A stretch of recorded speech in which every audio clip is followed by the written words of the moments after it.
Hey,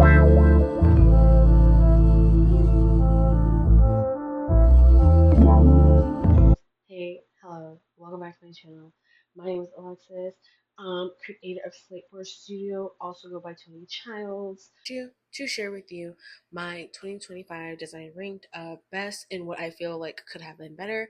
So I'm just gonna be going through, giving a rundown of the idea of these projects, what I was thinking, how I was feeling when I came up with it, going over my thought process, how I navigated them, probably the things that were roadblocks for me, and not even probably, but communicating the things that were roadblocks for me, as well as what I would do differently, reworking this project today, being on the other side of things and having, let not only time pass, but just being in a different creative space where you think differently. Yeah, we're gonna do that. So go ahead, take a seat, get prepared, and take a trip with me down memory lane for these projects that I see. I don't know. Just stay tuned, okay? Thanks. Bye. Okay, so for my very first best project, and these aren't really ranked in any order yet, but they're gonna get ranked, okay? But just to start with, like, one of the projects I completed this year that I thought I really did a fantabulous job at would be Petal Palace. Um, the idea behind Petal Palace, when I literally first ideated it, came up with it, was to have a locally grown and sourced floral shop. I love the color palette that I came up with this. I love the illustrations. I feel like they're very fun. Um, and the overall visuals is something that I really do like. If we're talking in terms of creativity, I feel like my creativity was really there. I just wish that I had some strategy behind this project. Besides the idea of how I wanted it to look and how I wanted it to feel, I didn't have any strategy or any research that I heavily did for this project. This was unfortunately one of the projects that I also started probably like January, and I don't think I actually wrapped it up until March. But because life was lifing, I was going through life. Um, when I had took a pause on it in January, I took a pause. By the time I had come back to it, like, and I finished it in March, I've kind of lost sight of why I even chose to do this type of brand identity. I've lost sight of what is or what was my intended goal, even in the idea, because it's not that I didn't think of the things that would add to a strategy. I just didn't create a strategy at all. There was a strategy behind this, and I know that, but I'm okay with that because, like I said, when I really self reflect and I think back on this project, this was something that I was doing trying to come out of like a creative burnout and prove to myself that I can create something that's outside of, the branding I'm doing 9 to 5. And, I was trying to break out of that mold and kind of find that like spark, right? Yeah, essentially being almost a year out from completing this project and looking back at it, um, like I said, I love the colors, I love the visuals. I understand for the time frame when I created it, where I was and what I was trying to do. Looking at it now, today though, I don't think it's something. Think it aged as well as I would have liked it to. That's not to say that I think it looks bad, because I don't think it looks bad.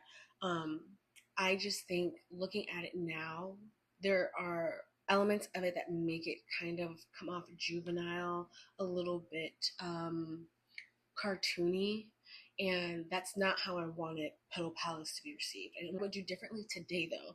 If I were to redesign this, if I were to go back, hell, I would call it a rebrand, but there really is no strategy or anything to really go there with. So let's say I just go back, I redesign it, I give it the brand, I give it the meat and the potatoes that I feel like it's missing. Um, Boom, I would start with an outline strategy for it. Where do I want it to go? How would I really want for this business to scale in the future? Do I think what I'm creating now here today, assets, illustrations, logos, marketing materials, hey, we really want to make sure that this can be used, the whole year. We can, make sure this can be used time and time and time again. Do you have something that is going to stand the test of time? Is it going to be something that you like it now, you're gonna like looking at it next year, you're gonna like looking at it year 3, you're gonna like looking at it year 4? Is it going to still hold the tone and the feel and that brand messaging and that brand tone Okay, is it gonna still hold all of that 2026 when it was created in 2023? Those are things that like I'm asking now. I look at it and I ask now that I really wish I would have asked before when I created it. Because not only if I had asked those questions and I had a strategy, this would probably be something that I would. I mean, I do have it on my portfolio, but I feel like it would be more of a standout. With this one, Petal Palace was really cute. Petal Palace, I think I really like Petal Palace because I completed it. I saw it through. It wasn't exactly to my initial idea or my liking, but it's definitely not one of the projects that I have that I think are my absolute worst or that I think, I just kind of messed around and didn't do anything with it. Juicy Root. Juicy Root is second, Petal Palace is third, but what's first is the last one. And so, Juicy Root. The idea of Juicy Root was another solely for creation project. I just wanted to have something creative. I wanted to have something that showed proof of creativity, right? At the time when I created Juicy Root, I had just moved from Arizona to Texas. So making that transition, I'm learning, where are the things that I like, you know, hot girl walk, and I'm like thinking, wow, the humidity, it's summer. It would be really cool if there was a local juice bar, a local smoothie shop. Now, I was wanting a pressed juice, okay? So this one I did have strategy behind. This one I did some research, looked up local juice bars, pressed juices. I wanted to improve my speed when it comes to having an idea, ideating it, sketching it up, doing the research, all of that, and actually putting everything together and having something to put out. So Juicy Root took me about a week, I think, to really like come up with, create, get put out, all the stuff. I think everything I did for Juicy Root I did within a week. And I did it in tandem with the project that ranks number one, which is the one coming up. Comes to the logo, one thing that I would do differently today is I would probably choose a less cartoony font and probably something that's sans serif. Um, Maybe if I did do like a serif font, I would probably do the roots coming out from like the S, or maybe try to frame something like with the T. Um, Maybe the O's like I did like in these. I do still like them. I just feel in terms of how I said for Petal Palace, scaling wise, longevity, I don't think I see the longevity in it. And I want to, but I don't see it there. I would just change the logo. Everything else I would pretty much leave alone, but I would change the logo for sure. I would change the logo for sure. I'd probably choose a different font, like I said. Um, and yeah, other than that, Juicy Root's cool in my book. Strategy for this project was every I think I it was something like every few weeks, every drop. When I started it and I got the idea, I was looking for a job, heavily into looking for, a new 9 to 5. So by the time I got here and realized, oh shoot, like summer's almost over. We've been this far in the summer. I had like 3 weeks left. And so I was like, I'm gonna have it posted before my goal was to have everything posted before Labor Day, because Labor Day is like the traditional end of summer, that signifier, right? I was gonna have everything posted by Labor Day, not too far after. Like the week of Labor Day would not pass, and I'd have that last one posted. So, and I'll go in, I'll check the dates and everything. But essentially, how everything lined up, the parameters I gave myself, the rubric and everything, I had 3 weeks to create 3 mixtapes, songs that either I have already previously liked that give me the vibe of summer, because my strategy was to simply post 3 mixtape albums, have the covers accompany the actual Spotify playlist and the artists that are featured within that playlist. Also, just improve at Photoshop, get better and more comfortable with using Photoshop day to day instead of kind of feeling intimidated because there are so many different tools. To be honest, if you are an aspiring designer or a baby designer, you're new to this, there's always going to be a new tool. There's always going to be a new tool. You're always going to have to learn another tool. Shoot, there are some tools you're going to probably learn, and then they're going to get upgrades or changes to them, so you have to learn how to use them again. Look at all 3 of these. I can tell how I've improved from volume 1 to volume 2 to volume 3, and that makes me happy. That's what makes this my number one best project for 2025. all three of them included just because I can see the growth, I can see the improvement, and those are things that really matter to me as being a designer, whether I'm in a 9 to 5 or I'm freelancing and I'm helping somebody else that's not, a big entity or a big corporation. Okay, so to start to wrap things up and get into the projects that I feel like could have been better, um, one of these projects I know I have posted about on my channel, um, and I've already stated that I want to rework it once again life happened, and because life already happened during that project, I'm really just gonna wait until like I have all my ducks in a row to start again, and not even on like a perfectionist tip, just and we'll start with that actually since we're here now. Let's start with it. Sip and Swirl. Sip and Swirl was a project that I created around the time like of probably like Aprilish. Like things were heating up. It was essentially almost summertime. And so I came up with the idea that it would be really cute and really fun to have like an ice cream themed drink and like have one of those themed mixologist bars. Y'all know what I'm talking about. Like how around the holidays it'll be like a Christmas themed bar, St. Patrick's Day, a Patty's Day bar, an Eagle bar. Y'all know what I'm talking about, like the theme type of bars, right? So I was like, oh, that'll be a really good idea, really cute. I can go ahead and curate, a few drinks, make a drink menu. Because I was trying to also, well, at this point, I was trying to find things that I could also add to my portfolio that were different from things that I already did. So I have design experience or print design experience with other things, but these aren't things that I'm posting on my portfolio. These are things that I literally design, I print them out, I hang them up. Like those are purely creativity. And I feel like when I don't have anywhere to post it, I just don't post it. It doesn't mean it doesn't exist. Well, to y'all, it obviously means it doesn't exist because you don't know. But I create a lot of things that I don't post about on my portfolio. So I was hoping to have something I could post on my portfolio in addition to my junk journal. However, my junk journal at the time when I curated that last year in January, when I thought about what it meant to me and how I structured that one, I couldn't put that on my portfolio. I couldn't.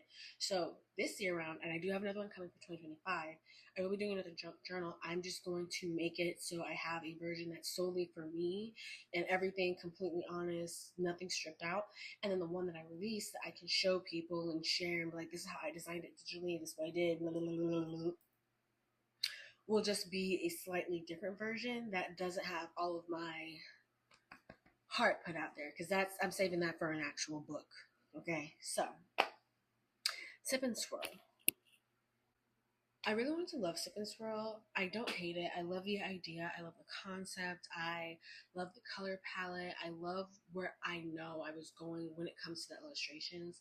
I want to do like some type of swirly font, like have that effect. Was working on it. That clip got deleted. My computer crashed and then I stopped because it frustrated me that bad. I feel like when it came to this project, I was aiming for creativity and I was lacking on strategy. I feel like with this project, I had probably 40% strategy solely because I knew that I did want for it to be like a theme bar. I wanted the menus to change. I wanted the theme to change. In general, I just wanted it to be like a bar that had a theme constantly. So there was some strategy to it, but I didn't have all the research. I didn't put everything in order that needed to be in order for that to carry through and be visually represented. So I feel like I can play around with this color palette, not solely change it, or not change it completely, but I feel like I could restructure some things and use the colors in different ways and it would still work. Definitely would change the font. I want to change the word mark. I want it to be more sophisticated because when I think about the fact that you're going to be drinking a themed drink, you're going to be an adult, a big grown adult drinking Shirley Temple or drinking an iced orange creamsicle, a chocolate mudslide. Yeah, it has liquor in it, but I don't want the drink to come off kiddish and then the brand to come off kiddish. It's something that I've learned in myself. If I had that missing 60% strategy, since I feel like I already had 40% of it, I feel like this is a mix of playing it safe in a bad way, like being scared to make bolder decisions. And I just feel like it was a lack of execution in my design choices. So stay tuned for this one because I'm going to redesign this one this quarter and we're going to come back and we're going to do that. We're going to redesign that one. my last and final project from 2025 that I worked on, and this is the most recent one, is Calm Era. Yeah. So, um, I definitely had a strategy for Calm Era when I created it. I knew that I wanted it to be a skincare brand that catered to people that had extremely dry, eczema prone, or psoriasis prone skin.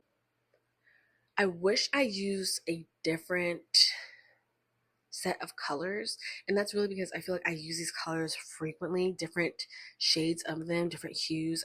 I see these colors constantly in my palette, so I really like my logo. I love the word choice or the font choice I had for the logo. I liked how I kept it simple because that's something that I wanted Calm Era to represent, hence as to why the name is Calm Era. I wanted to get very chill, low key.